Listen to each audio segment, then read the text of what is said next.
What's up guys, Kyokai1994 here again to, you guessed it, review another Dragon Ball manga. And in late 2016, Shueisha, the company that publishes the Dragon Ball mangas, announced that they would be creating a new division inside of their company called the Dragon Ball Room. This room's job was solely devoted to create content having to do with the Dragon Ball universe, and that's what they have done. But before this reincarnated as Yamcha manga was even a thought in Dragon Garo Lee's mind, or this Dragon Ball room was even established at Shueisha, we had other Dragon Ball side stories in existence, and that's what we'll be talking today and continuing to talk down the line in this series.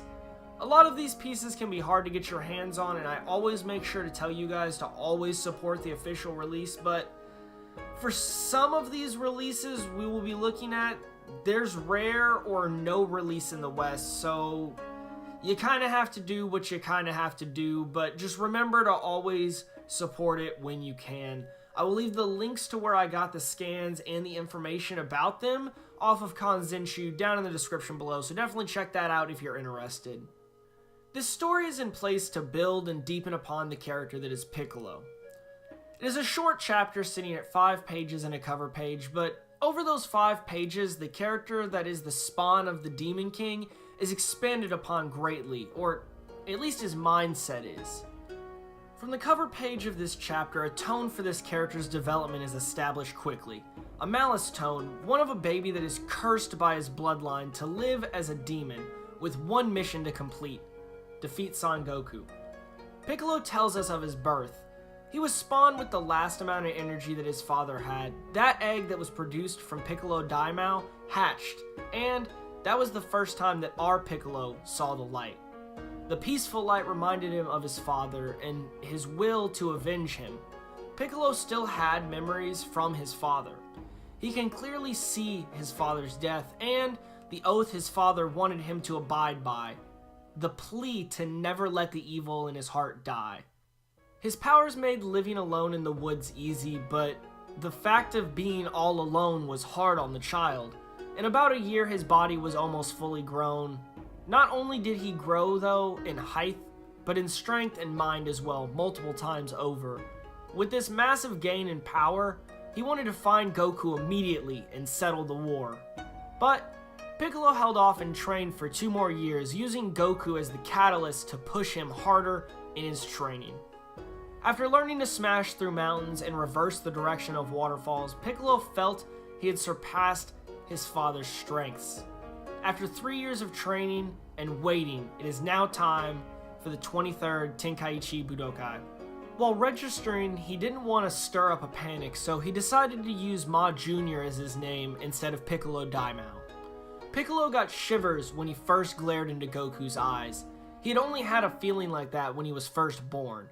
He was disappointed by Goku's appearance. It was not the monster that he had pictured and remembered, but nevertheless, he felt the fighting spirit in that very calm body. Piccolo made it to the finals against Goku just as he had thought. But during that fight, he saw the image of Goku that had been in his mind the whole time while training.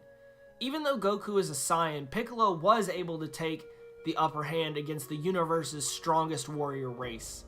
Only after falling for Goku's trick did it all fall apart for Piccolo, and he loses the match, and was destined to die at the hands of Goku, just like his father. But Goku robbed Piccolo of that same honor of dying for his clan like his father had.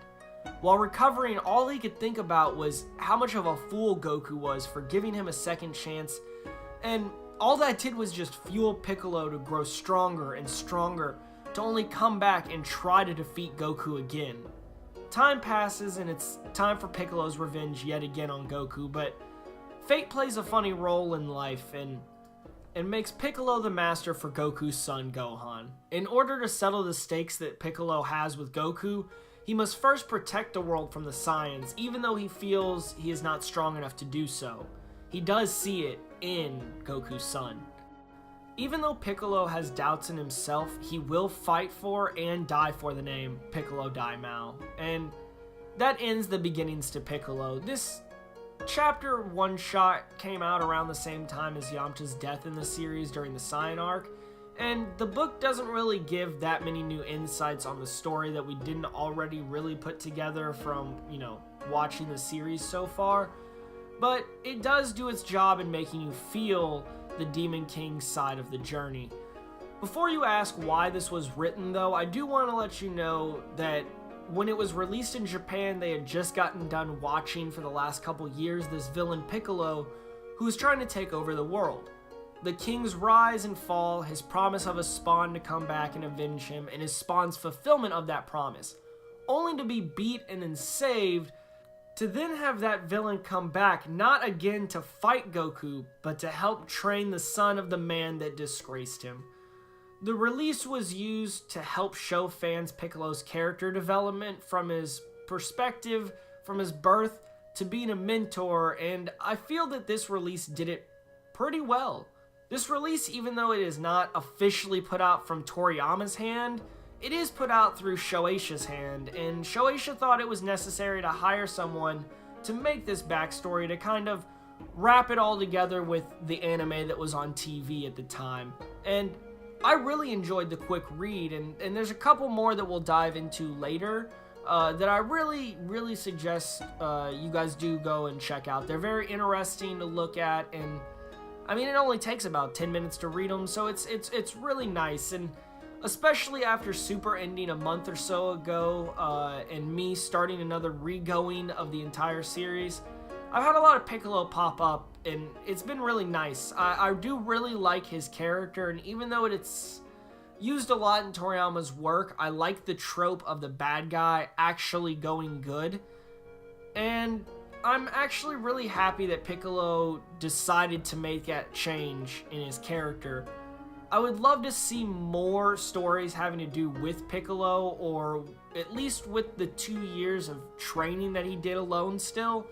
I mean, with that whole growth, there has to be something very interesting that he comes across, or some kind of technique or training session that everybody I know would just freak out if they saw. I also feel that 2 more years of training and seeing that training could really show the audience more of his mindset of just trying to figure out who he is and what he is in the world. And that's just something that I'd like to see, so that's just my, opinion. But this release did do the job that it was intended to do, but I want more, so hopefully when the series decides to come back around, or they decide to just keep on printing more manga, we can get some more Piccolo stuff, because I'm really feeling that we need some more Piccolo love right about now, so definitely make sure you guys are checking up on him. I want to thank you guys for sticking around and wasting your time with me here today, and I want to know your thoughts on this not often seen backstory of Piccolo that was released years ago down in the comment section below. If you like this video, I want you guys to leave a thumbs up on it, and remember that there are 2 other old, not so well known beginning stories that I will be covering in the future on this channel, so you may want to stick around for that. And I'm not going to say the names. One is about the heir of a dead race of warriors, and the other one's about a teen that can really change time. So if you're not subscribed, again, you may want to, so that you can stay in tune and catch up whenever those come out in the future. But you may also find some stuff on the channel that you like, so I hope to see you there.